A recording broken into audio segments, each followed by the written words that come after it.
মাননীয় স্পিকার, কাদম্বরী মরিয়া প্রমাণ করিল যে কাদম্বরী মরে নাই। আমাদের তেলের দাম শেষমেশ বৃদ্ধি হইল মাননীয় স্পিকার, কিন্তু তার আগে আমরা দেখলাম কয়েক কিলোমিটার জুড়ে লম্বা লাইন। আমরা দেখলাম মাঝরাত পর্যন্ত ড্রাইভাররা দাঁড়িয়ে আছে, তারা তেল পাচ্ছে না, কিন্তু সরকারের সেই ব্যাপারে কোনো হেলদোল নাই। আশ্চর্য হয়ে লক্ষ্য করলাম মাননীয় স্পিকার, মন্ত্রীরা যখন সংসদে বক্তব্য দেন তখন তারা অবলীলায় বলেন বাংলাদেশে জ্বালানির কোনো ঘাটতি নাই, কিন্তু মাননীয় স্পিকার যখন তেল নিতে যায় তখন দেখা যায় 3 কিলোমিটার লম্বা লাইন। মাননীয় স্পিকার, সরকার সম্ভবত কিছু পদক্ষেপ গ্রহণ করবার ঘোষণা দিয়েছে। তার একটা হচ্ছে মার্কেট প্লেস 7টা বাজে বন্ধ করে দেয়া। চমৎকার সিদ্ধান্ত মাননীয় স্পিকার, তবে মনে রাখতে হবে কেনাকাটা বা শপিং যেটুকু হয় সেটুকু সন্ধ্যার পরেই হয়, তার আগে হয় না। 2 হইল অফিস আদালতের সময় বলে পরিবর্তন করবে। 5 দিনের জায়গায় 4 দিন বা 3 দিন তারা কর্মঘণ্টা ঠিক করবে। কিন্তু প্রশ্নটা হচ্ছে যদি জ্বালানির কোনো সংকটই না থাকে তাহলে এত লম্বা লাইনই বা কেন, দামই বা বাড়াইতে হয় কেন, অফিস কর্মসূচি সময় পরিবর্তন করতে হয় কেন? এই প্রশ্নগুলো তো ওঠে মাননীয় স্পিকার। মাননীয় স্পিকার, আপনার মাধ্যমে এই সংসদের কাছে আমি জানতে চাই, জ্বালানি মন্ত্রীরা যখন গণমাধ্যমে কথা বলেন তখন মনে হয় বাংলাদেশে আল্লাহর রহমতে কোনো সংকট নাই। ওনারা যদি পরিষ্কার করে বলেন বাংলাদেশে বর্তমানে কত দিনের অকটেন ডিজেলের মজুদ আছে, কতদিন চলতে পারবে, পাম্পগুলো কেন পর্যাপ্ত পরিমাণ তেল পায় না, তেলের মজুদদারি। ধন্যবাদ মাননীয় সদস্য। মাননীয় চিফ হুইপ প্লিজ আপনারা বসেন দয়া করে। মাননীয় চিফ হুইপের মাইকটা দেন please.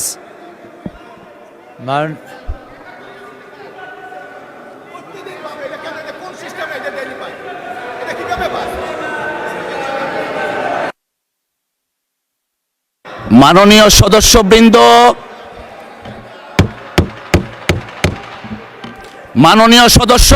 Please let us discipline ourself.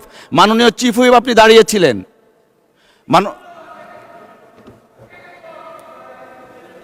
মাননীয় বিরোধী দলীয় নেতা। ধন্যবাদ মাননীয় স্পিকার। এই সংসদ দেশের সর্বোচ্চ সম্মানের জায়গা।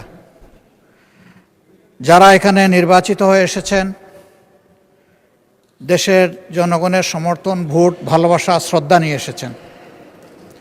আমরা সকল সদস্যের প্রতি শ্রদ্ধা জানিয়ে বলবো, কোনো সংসদ সদস্য যখন দাঁড়িয়ে কোনো কথা বলবেন তা নিয়ন্ত্রণ অথবা তাকে এলাও করার একক এখতিয়ার হচ্ছে মাননীয় স্পিকারের। সেই জায়গায় আজকে লক্ষ্য করলাম যে একজন স্বতন্ত্র সংসদ সদস্য তিনি যখন কথা বলছিলেন দুঃখজনকভাবে ট্রেজারি বেঞ্চ থেকে সম্মানিত কিছু সদস্য এমন কিছু অঙ্গভঙ্গি করেছেন যেটা আমার বিবেকে আঘাত লেগেছে। আমি এটা আশা করি না। এমনকি আমি এও লক্ষ্য করলাম একবার দুইবার নয় 4 বার 5 বার নির্বাচিত হয়ে এই সংসদে যারা এসেছেন তাদের কেউ কেউ এই কাজটা করেছেন।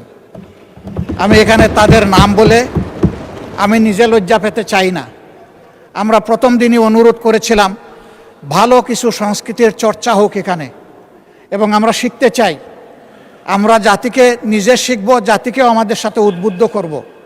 মাননীয় স্পিকার, আজকে 2 বারই লক্ষ্য করলাম যে ট্রেজারি বেঞ্চ যেখানে আপনাকে সবচেয়ে বেশি সহযোগিতা করার কথা সেখানে আপনি বারবার অনুরোধ করা পক্ষেও তিনারা চালিয়েই যাচ্ছেন। আপনি মাইক দেন নাই, তারপরেও সংসদে কি হচ্ছে আমরা কিছুই বুঝতে পারছি না। আর শেষমেশ যখন মাননীয় সংসদ সদস্য রুমিন ফারহানার বক্তব্য চলছিল বিষয়টা একেবারেই অগ্রহণযোগ্য যা করা হয়েছে। আমি এটার জন্য দুঃখ প্রকাশ করছি এবং আমি এটার নিন্দা জানাতেও বাধ্য হলাম। ধন্যবাদ মাননীয় স্পিকার। ধন্যবাদ মাননীয় বিরোধী দলীয় নেতা।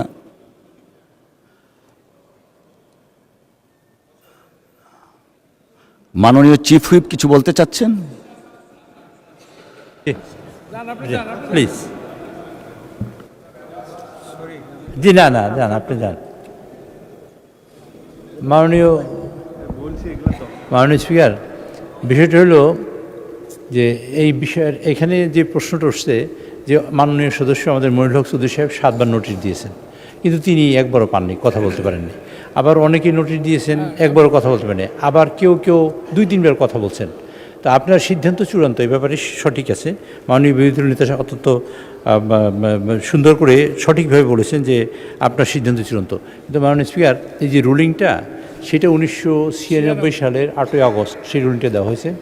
সেখানে ছিল, দেখা গেছে যে একজন মাননীয় সদস্য প্রতিদিন কথা বলে, আর অনেক সদস্যরা যারা অনেক পায় না। এটা হলো ওই সংসদের একেবারে শেষের দিকে। তো ওই সংসদের শেষের দিকে হওয়ার কারণে মানে ওই যে এর পরবর্তী সময়ে কেউ অনুষ্ঠিত করেনি। আমি আপনাকে অনুরোধ করতে চাই, মাননীয় সদস্যবৃন্দ প্রায় আমাদের 220 জন নতুন, তো এরা সবাই কথা বলতে চায় এবং কথা বলতে চায় তাদের এলাকার সম্পর্কে, দেশের গুরুত্বপূর্ণ বিষয় সম্পর্কে বলতে চায়। আমি সেক্ষেত্রে আপনাকে অনুরোধ করি যে এখানে নোটিশ দেওয়ার ব্যাপারে আমি আপনার মাধ্যমে সকলকে অবহিত করতে চাই। যিনি নোটিশ আগে দেবেন তারটা আগে আসবে, সিরিয়ালি আগে আসবে, মাননীয় স্পিকার পড়বেন। তো সেই জি আচ্ছা, নোটিশ আগে আসবে। আমি কথা শেষ করি। আপনারা যারা নতুন সদস্যবৃন্দ আছেন তাদের উদ্দেশ্যে বলছি, পুরাতন যারা না তাদের জন্য না। তারা নোটিশ আগে দিলে সবাই নোটিশ আগে আসবে। মাননীয় স্পিকার, আপনি কিছুদিন যদি এইরকম অনুষ্ঠিত করেন যে নোটিশ আগে দিলে আগে আসবে, এরকম যদি দেখেন একজন দুবার বক্তৃতা দিয়েছে, 3বার বক্তৃতা দিয়েছে, তখন তাকে আপনি ডেফার করে আরেকজনকে দিলেন। আর তাতে নতুন যারা সদস্য নোটিশ দেয় না তারা নোটিশ দিতে উৎসাহিত হবে এবং তাতে পার্লামেন্টে আরও প্রাণবন্ত হবে, কাজ করার সুযোগ হবে। কাজে আপনি যদি এইভাবে আগান তাহলে সুবিধা হবে। আমি আপনার সহযোগিতার জন্য এবং আমি এই ব্যাপারে সকল সদস্যবৃন্দের দৃষ্টি আকর্ষণ করি, আপনারা যদি এইভাবে আগান তাহলে আমার মনে হয় সেটা স্বাভাবিকভাবে বিফিটিং হবে। ধন্যবাদ মাননীয় স্পিকার। ধন্যবাদ মাননীয় চিফ হুইপ, ধন্যবাদ মাননীয় বিরোধী দলের নেতা। আপনি যে কথাটা বলেছেন, নোটিশ, আমাদের এখানে নোটিশ নম্বর পর্যন্ত দেয়া আছে। যেমন যারা দ্বিতীয়বার নোটিশ দিয়েছেন 8 নম্বর সিরিয়াল থেকে শুরু হয়েছে। নোটিশ নম্বর 793, 794, 797, 98, 99, 800, 801, 802 এই সিরিয়ালটা মেনটেন করা হয়েছে। সো নোটিশের ক্রম অনুযায়ী এখানেও সিরিয়ালটা করা হয়েছে, নোটিশের ক্রম অনুযায়ী। চিফ হুইপকে একটু দেন প্লিজ। আপনি যদি নোটিশটাকে ফলো করেন তাহলে আমাদের নতুন সদস্যরা উৎসাহিত হবে। আপনি কয়েকদিন করেন, একজনের 2-3বার দেন, তারপর তাকে সঙ্গত কারণে একটু পিছিয়ে দিলে সে আপত্তি করবে না, বা 1-2বার দিলেন। আর নতুন যারা তারা উৎসাহিত হবে এখানে নোটিশ দেওয়ার ক্ষেত্রে এবং কাজ করার ক্ষেত্রে। আমি বলি সবাই যেন পার্টিসিপেট করতে পারে। ধন্যবাদ মাননীয় স্পিকার। আমরা সেটাই করছি, যারা একবারও কিছু বলেননি তাদেরকে প্রায়োরিটাইজ করা হচ্ছে। আর দ্বিতীয়বার যারা বলবেন তাদেরটা নোটিশের সিরিয়াল অনুসারে যাওয়া হচ্ছে। অসংখ্য ধন্যবাদ সকলকেই।